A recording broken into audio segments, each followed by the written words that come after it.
तो हेलो दोस्तों, एक बार फिर से स्वागत है आपका हमारे एक और न्यू वीडियो में। आज के इस वीडियो में हम बात करने वाले हैं टॉर ब्राउज़र के बारे में।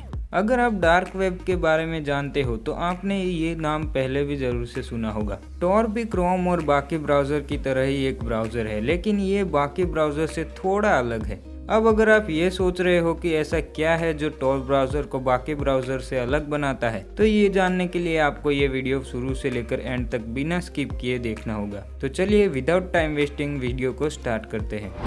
दोस्तों, टॉर का पूरा नाम है द ऑनियन राउटर। वैसे आप इसे गेटवे ऑफ डार्क वेब भी कर सकते हो, क्योंकि इसका मोस्ट ऑफली इस्तेमाल डार्क वेब को एक्सेस करने के लिए किया जाता है।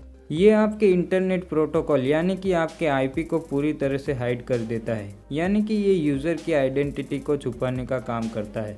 अब आप लोगों में से कुछ लोग कहेंगे कि भाई वीपीएन भी तो यही काम करता है। तो सबसे पहले तो मैं आपकी ये गलतफहमी दूर कर दूं कि ये दोनों कुछ हद तक ज़रूर सेम हो सकते हैं, लेकिन पूरी तरह से नहीं। और वो इसलिए क्योंकि टॉर हमारे आईपी एड्रेस को हाइड करने का काम करता है, जबकि वीपीएन हमारे आईपी एड्रेस को ही बदल देता है। वीपीएन हमारे डिवाइस और हमारे नेटवर्क के बीच एक सिक्योर टनल बनाता है ताकि हम कोई भी चीज़ सिक्योरली ब्राउज कर सके। लेकिन टॉर की मदद से हम कोई भी काम, चाहे वो लीगल हो या इलीगल, किसी की भी नज़र में आए बिना कर सकते हैं। इसलिए आप ये कह सकते हो कि इन दोनों का काम सेम है, लेकिन दोनों का काम करने का तरीका डिफरेंट है, और साथ ही हम इन दोनों को एक साथ भी यूज कर सकते हैं। तो अब वीपीएन का तो हमें पता है कि ये हमारे सर्वर को किसी और कंट्री के सर्वर के साथ चेंज करके हमारे आईपी को उसके आईपी के साथ चेंज करता है, ताकि कोई भी यूजर की ओरिजिनल आइडेंटिटी का पता ना लगा पाए।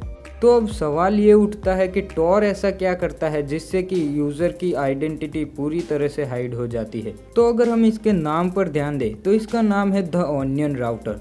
तो जैसे ऑनियन में बहुत सारी लेयर्स होती हैं, वैसे ही टॉर में भी आईपीस की बहुत सारी लेयर्स होती हैं, जिससे कि किसी के लिए भी हमारी ओरिजिनल आईपी का पता कर पाना मुश्किल हो जाता है और हमारी आइडेंटिटी पूरी तरह से छुपी रहती है। टॉर यूज़र की आइडेंटिटी छुपाने में इतना ज़्यादा एक्सपर्ट है कि ज़्यादातर हैकर्स इसी का इस्तेमाल करते हैं। टॉर ब्राउज़र को टॉर प्रोजेक्ट के द्वारा बनाया गया है। इसकी मैक्सिमम फाउंडिंग यूएस गवर्नमेंट के द्वारा की गई है। अब आप लोग सोच रहे होंगे कि हम टॉर का इस्तेमाल कैसे कर सकते हैं। तो जैसे आप क्रोम ब्राउज़र को यूज़ करते हो, वैसे ही आप टॉर ब्राउज़र को यूज़ कर सकते हो।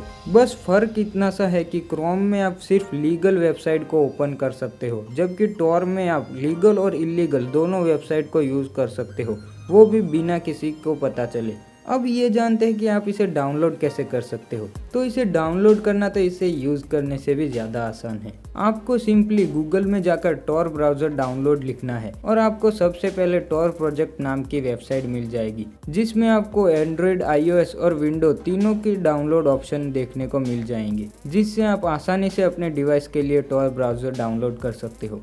बस आपको इसे डाउनलोड करते समय एक चीज़ का ध्यान रखना है कि आप इसकी ओरिजिनल वेबसाइट से इसे डाउनलोड कर रहे हो या नहीं, क्योंकि टॉर प्रोजेक्ट के अलावा भी आपको बहुत सी ऐसी वेबसाइट मिल जाएगी जो आपको Tor browser download link provide करवाती है।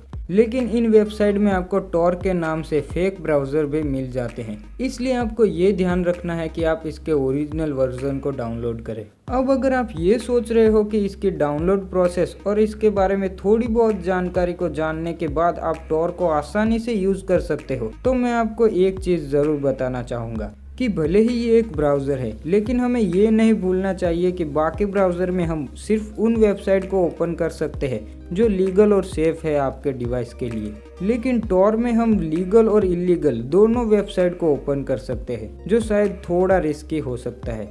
इसलिए जब तक आप इंटरनेट के बारे में पूरी तरह से ना जान जाओ, तब तक आपको टॉर को यूज़ नहीं करना चाहिए। और अगर यूज़ करते भी हो तो ये ध्यान रखना चाहिए कि आप उन वेबसाइट को ओपन करने की कोशिश ना करें जो इलीगल है या फिर जिन्हें यूज़ करना आपके लिए रिस्की हो सकता है।